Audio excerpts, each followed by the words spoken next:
Joe Cusack. Cusack. Awesome. Okay, I'm so excited. I have Joe Cusack here with Northern Arizona Business Brokers, Right. and I met him through our professional group, Mm-hmm. Provisors, and I just thought it was really interesting, the business broker world. I'm all about trying to teach people how to build generational wealth, and I think America needs a society of more business owners. I agree. So tell us a little bit about your backstory, how you got into it, and just a little bit of a little bio. Sure. So this is a second career for me, which is neat. I was actually born here in Scottsdale, so I'm an Arizona native. I moved away a bunch of times, did my thing, but I spent my formative career in high tech sales. So I started my career at IBM. I left for a small little startup called Microsoft, worked there for a while, and then left there and worked for Cisco, and ended up spending a bunch of time running global sales teams for Microsoft and Cisco. I quit doing that 6 or 7 years ago. It was a great career. I liked it a lot. It was time to be done, and doing something different. Um, and I wanted to get into the small. I'd always wanted to have a small business of my own, but I woke up one day with 4 kids and a big mortgage, and I thought, well, I better just keep on the Ferris wheel here. So when I got involved in the seed capital and the angel capital groups here in town called ATI, Arizona Technology Investors, learned about startup businesses and how to invest in them, and invested in a bunch. Like that a lot, but so many of those fail. It's kind of sad to watch. And I gravitated to the marketplace of small and medium sized businesses that are for sale in Arizona, and love it. Love every bit of it. So, where do you say most of the buyers are coming from, and how are you finding the sellers? And if a buyer does want to get into it, where do they kind of start? Well, that's a great question. So I think of buyers as kind of there's two chunks of buyers. There are buyers with their own money that want to buy a job, want to buy a company. And then there are buyers with investor money, and they're looking to invest in businesses and grow them. And they're very different in how they look at businesses. My favorite buyer is a buyer who has their own money and lives in Arizona and wants to buy an Arizona business. I love helping them. They're great. Then they'll buy all different kinds of businesses. The other kinds of buyers are tremendous, and they really know what they're doing, and there's a bunch of them out there. And they're interested in building kind of platforms of companies. They'll add on to those companies, and that's a large marketplace for a small business. So let's say you're a machine shop, right? And you want to sell your business, and you're not a big machine shop, right? So you could sell it to somebody else that wants to own a machine shop, but you might end up selling your company to somebody who's got a big machine shop presence and needs your contracts and your people and your expertise and your building, and they're going to fold it into something that's larger. And we see a lot of that out there in the world these days. It's interesting. So, the type of buyer that's your favorite, how much money do they really need to get started? How do they know what type of business to get into? Like, where do they go for that guidance? Well, so that's good. So how much money they need really depends on how big a business they want to buy. Most of the time, so the Small Business Administration, the SBA, guarantees loans for small business purchases up to $5 million. And so that loan amount, they'll let them buy one for 10% down. So 500,000 would be the maximum they'd have to come up with. And then the business has to be able to support the debt load for the rest. And so somewhere between 50,000 and 500,000 then would be kind of the range of investment a small buyer would have. So you can buy, $100,000 businesses, right, and put 10% down on those if you really wanted to, and do your thing. People do it all the time. There's a big market for nail salons and hair salons and pool routes and small retail locations, and they do really well sometimes. Sometimes they don't, but sometimes they do, and they're not that expensive to get into. And then if you get into bigger businesses that are worth maybe $1 million or so from there, so that's $100,000 down, and then the business has to be able to make the debt payment. Right, you're in this industry. You know how debt payments work, right? Yeah. You got to make the debt payments, and so the price of a business a lot of time is determined by what kind of debt payment it can service, just like a house. Yeah. And do you think that, like, say the younger generation, is it better for them to kind of explore buying a business or going out and starting a business? You know, I don't know. The numbers would say that there's less there's more room for error in buying a business that's already running than trying to start your own. You know, we talk about, and you hear a lot about the great wealth transfer that's going to go on in the industry or in the world today, maybe in the next 10 or 15 years as the older generation transitions wealth to the younger generation. Well, some of that is grandma's 401k that she never spent, and that's lovely. And she's leaving somebody $1 million or $500,000 and that didn't know was coming. There's a lot of that. There's a lot of portfolio money that's out there, or mom and dad's house, right? Mom and dad die, and there's a couple $1 million house, and that splits up between the kids. But the majority of the wealth transfer that they talk about is in businesses, and that's the value that's been built up in a business that has to transition someplace. And I was just talking to a client this morning. About half the businesses that we see transition to family or employees. And there's, it's a mechanical thing. It's not that hard. The IRS watches what you do. But a lot of businesses transition to the kids, transitions to their key employees. They've built the business up. Somebody's been involved for 30 years or 25 years. They've been a great employee. The owner wants to help them out, and they'll transition that business over. About half of them, the kids don't want it. The kids can't do it. The employees can't afford it, or the employees don't want it. And so that wealth has to get unlocked somehow. And so you sell the business. So I find that the buyers that can figure out how to buy one of those businesses that's already a going concern, I think it's the least risky thing they can do. And how often are you seeing creative deals, like seller finance deals with these businesses? Well, there's all kinds. As a seller's broker, I never recommend that the seller finance or carry anything. Just because a lot of times they have to. Mm-hmm. Usually that's the reason they're doing it is because the buyer doesn't have enough money. Well, that's already kind of a problem, right? If you can't afford it, you probably should buy a smaller one. Mm-hmm. The other one too is the buyer doesn't want to give the seller all the money. And so there's a lot of this kind of bad behavior out there where they'll say, all right, you carry 20% and I promise I'll pay you. Well, that 20% just never kind of shows up. And what are you going to do? Right? Get the business back? You can't really. And it's a lot easier for a buyer to walk away from a business, whereas a buyer walking away from their personal home that they just financed. Right. So typically the buyers I see are in 30s, usually 30s, maybe 40s, real sometimes, usually 30s, and they've worked for somebody else and they've accumulated up some money and they really want to have a business and they're willing to bet all their chips. So their home goes in for collateral. A lot of times their husband or their wife is working and that helps support the thing as they go. They take their life savings, they plunk it down, and they're ready. And so it's a lot of what we see is like that. And a lot of these people in that age group, what is the net income they're looking to replace? Is there a number? Like, are most of these people saying, oh, I'm looking for 100,000 net in these businesses for me to walk away from my job? Well, I haven't heard a number. 100,000 is a good round number, I think, but it all depends on the size of the business, right? There's no magic money that's out there. So a business that's only doing, 500,000 in sales, right, and 3/4 of that is tied up in doing the business. There's not a couple 100,000 left for that owner. Mm-hmm. A business that's doing $2-3 million worth may still not have much left for their owner. I'm talking to a business owner right now who he's had his business for a long time. It's been squeezed on the profits. He's paying everybody else. He's not really making very much money right now. He's not really happy about it. That's a lot of people right now in this in this market, That's especially in the real estate space. People don't know when to cut their expenses, and then they go out of business. Yeah, or they wait too long, right? Because the value of your business is how much cash it kicks out.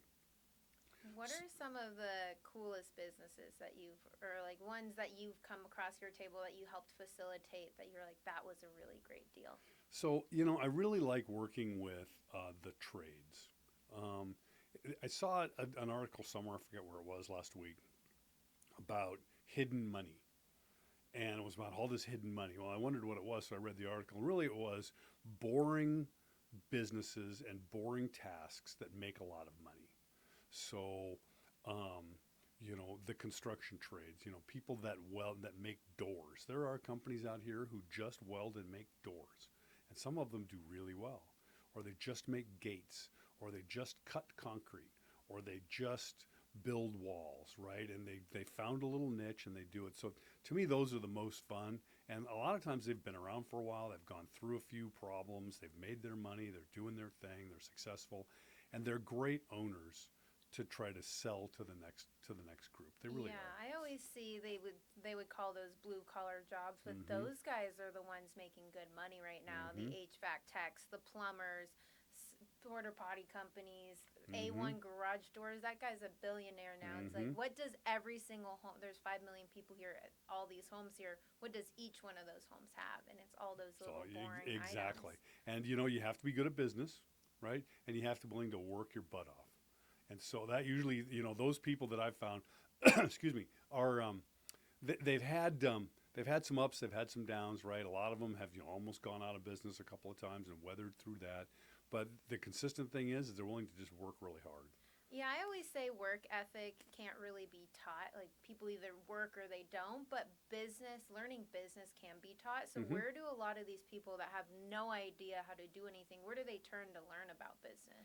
Well, so I see a fair bit of people that are buying businesses with college degrees, and so Okay. that's pretty good, right? It doesn't take a lot of finance or accounting classes before you get the basics.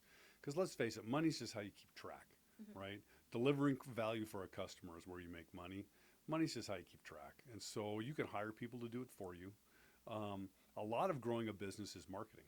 And so we haven't talked about that yet, but a lot of the people I see that are trying to buy a business, what they want to do is grow it. And so they're not going to grow it by, adding one more shovel to the team.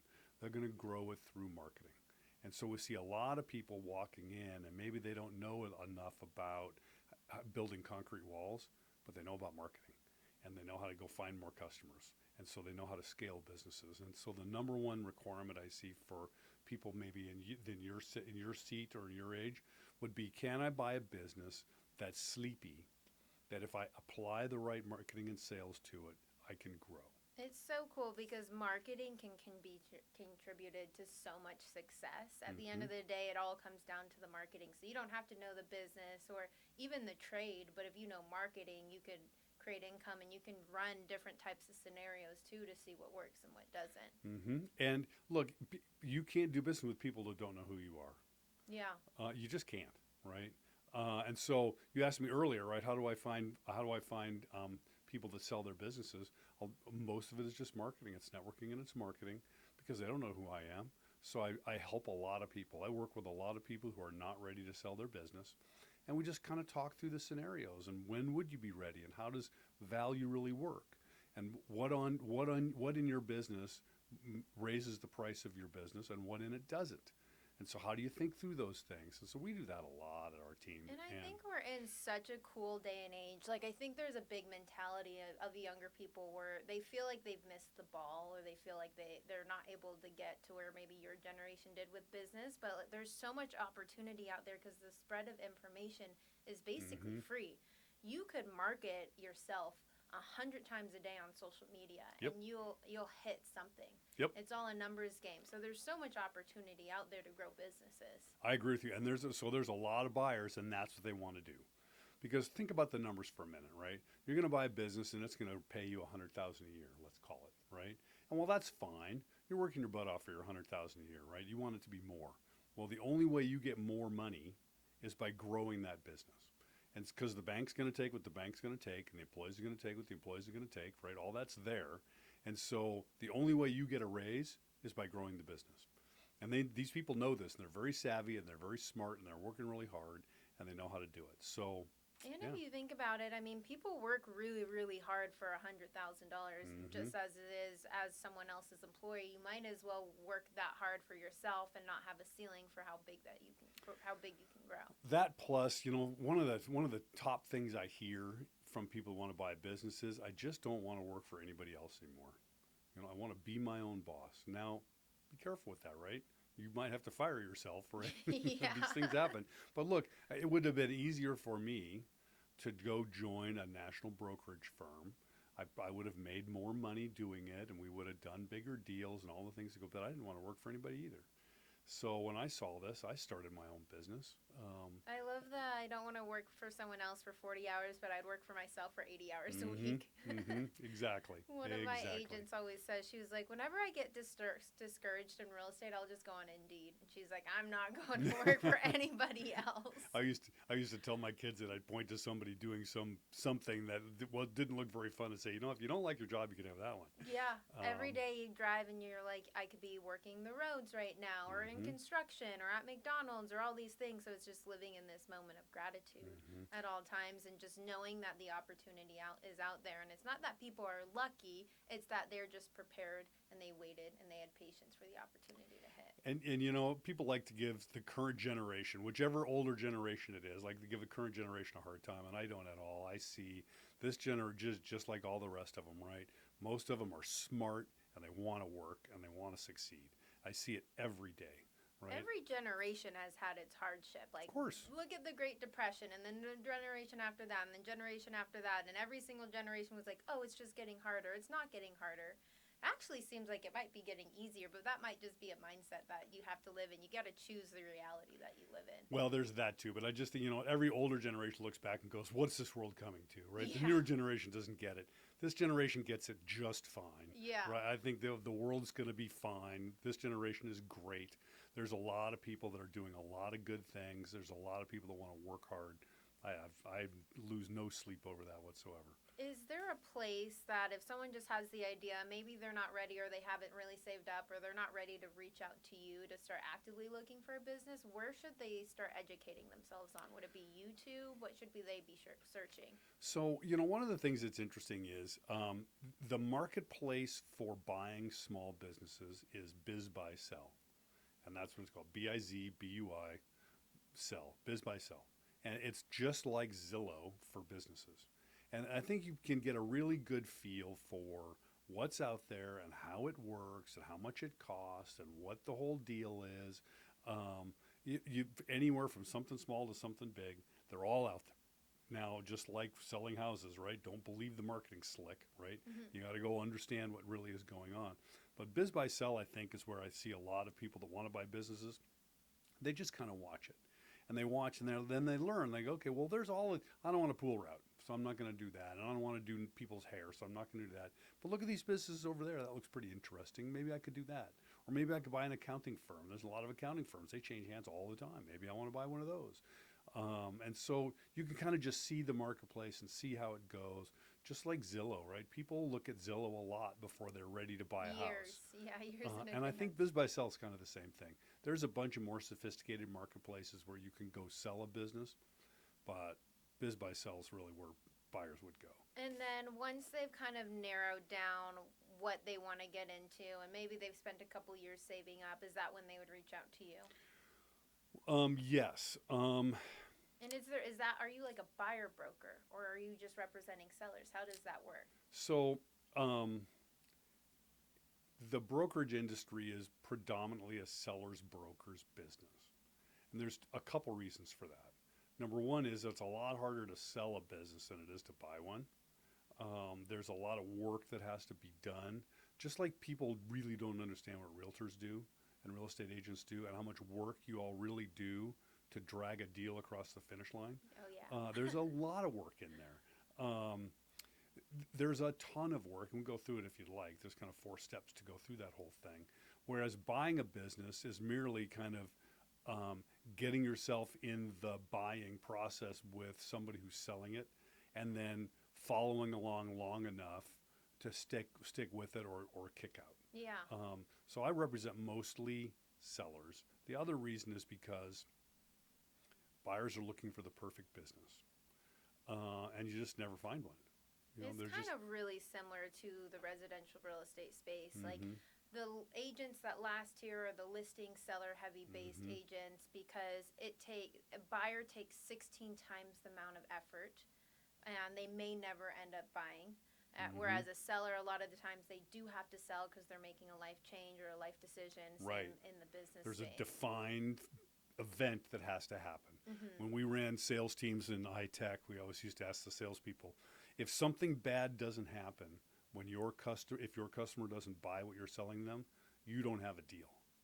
right? They have to lose their funding. They have to be year end. They have to be fired. Something has to break. If you don't have one of those events, you don't have a customer. Mm-hmm. You have a prospect. Yeah. And it's the same kind of thing. So those buyers will go to the listing broker of those businesses Correct. then, most Correct. of the time. Now, given that, I do represent buyers because what ends up happening is I'll list a deal, and I'm sure you do this in residential real estate too. I'll list a business for sale, and only one person gets to buy it. And there might have been 3 or 4 others that were great buyers.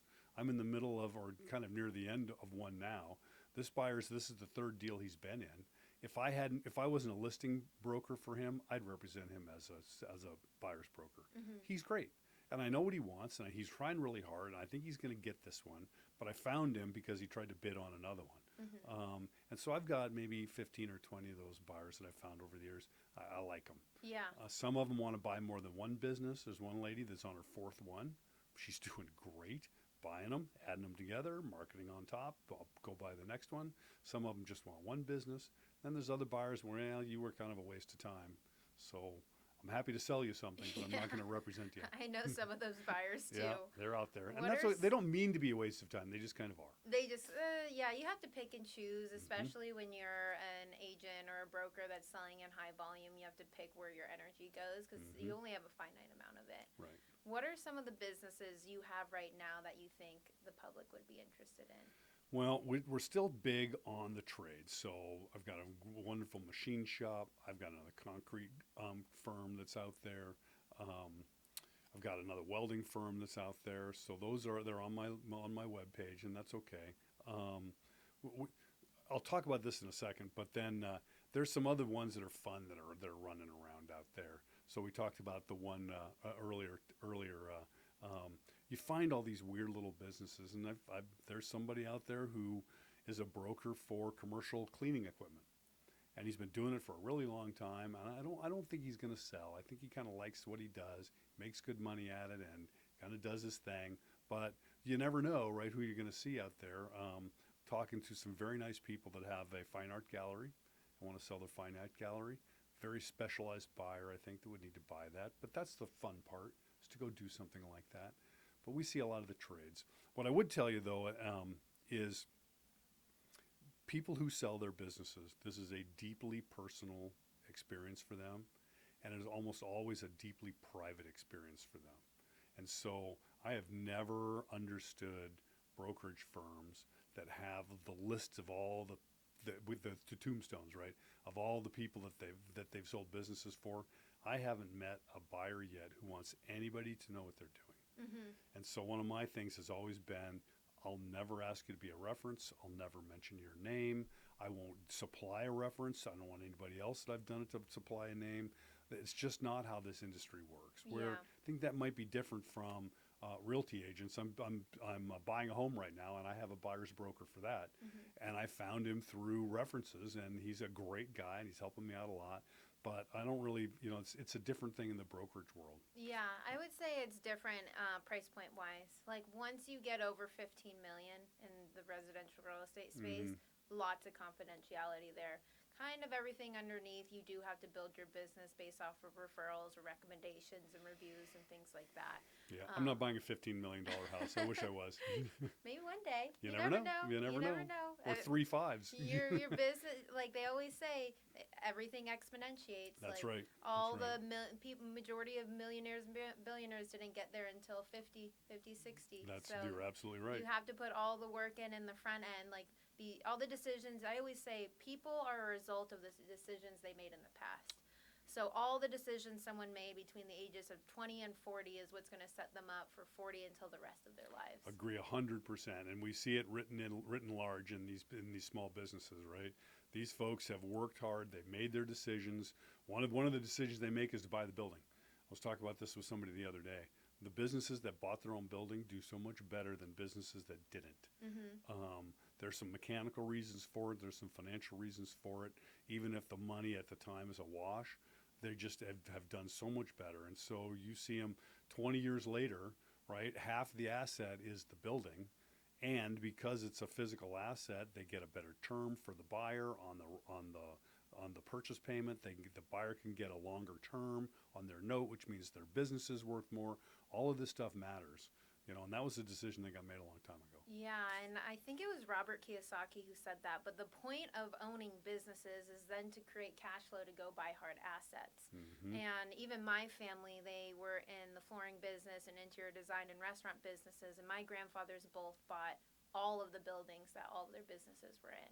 By the time they were 80, 90 years old, they had this multi-million-dollar portfolio of real estate. And that's why I think buying a business is so important to do it at a young age, because then you do have the ability to increase cash flow to go buy hard assets. I think people kind of get it mixed up. They think, oh, I'm going to start building a real estate portfolio right now. But real estate is a long game. That's a 30-year game before you even see And you any have to have money. staying power. You have to have There are staying times when it power. doesn't work out so well, right? You got to stay through. You have tenants that destroy a property, and then all of your income, your $500 a month of income, goes towards maintenance items, and that could happen year after year after year, and then you get burnt out. You really have to find ways to increase cash flow. My father taught me, because we'd all grown up here. He was a land investor. He's a small-time guy doing small-time land investing, right? Did very well for himself, but his point was, if I hadn't paid cash, I'd have lost most of it, right? If I'd have had that in debt, like everybody told me to go do, I'd have lost it. So the fact that I had cash when the market crashed, all I had to do was just not need it, and it was fine. That was a great lesson to learn. I met some folks selling business down in Old Town Scottsdale, and you wouldn't believe, the quirky old guy that's got, this ice cream shop or whatever it is. He owns like 2 blocks of Old Town. Yeah. And he does the work because he likes it, but he's been buying the real estate for a really long time. Yeah, and I mean, the best time to buy was yesterday, and the next best time is right now. Yep, I agree 100%. Is there anything else you want to share about buying businesses that you think is important? Well, we've covered a lot. You've done well. I guess the only thing I would say is, older people don't buy businesses, right? You really need to be young enough to give it a go and to work hard. And so I rarely see people in their mid-50s and up buying businesses. They're selling businesses. So what does it happen? Of course it does. But I think if you're in your 30s and your 40s and you think you want to do it, that's the time to go do it. Yeah, go for it. Go be prepared. Go educate yourself. Become knowledgeable and surround yourselves with the right people and in the right circles to figure out how to do it. I'm like, there's that book, Who Not How. You just need to find the who, and then that's going to be how you find the how. Right. And I remember there was a line, I remember a long time ago, I think it was from the Greeks or the Romans, whatever it is, when they would land on an island, right, with their crew, and they had to go march off to war or wherever it was, they would burn the boats. Right, and it's like, and that was the saying of "there's no going back." There's no going back. So I see most guys that buy a business burn the boats. Yeah. Right? There's no second chance here. You got to make this work, and then you know what you do. You do, yeah. When I started my real estate business at 20 years old, I was like, "There's no other option for me. This is sink or swim." And I think the reason why the real estate business has such a high failure rate is because so many people have this as a second option, or it's such a low entry bar to get in, and it's easy to get in, but it's really, really hard to just do the boring stuff day in and day out and have that mentality that better results are created from not having a safety net. Yes. And when you don't have a safety net and you go all in on something, I think God or the universe is going to reward the work that you put in. I agree. I was listening to a podcast with Bob Parsons, right? The guy that owns PXG, Mr. GoDaddy, Mr. North Scottsdale. But his point was you got to have an angel, and he talks about the inflection point in his business and how he'd stayed, he'd worked, and then it would work out for him. And he said 4 or 5 or 6 times, he called it his angel, right? He said, I don't know that I have an actual angel, but if you work hard enough, the break will happen. And I thought that was a good reminder. Yeah, I love that. Well, Joe, I appreciate you coming and sharing a little bit of your wisdom. This was so fun, and I'll put all of your information down below, and if anyone wants to reach out about buying a business, you'll be their go-to person. Fantastic. Happy to help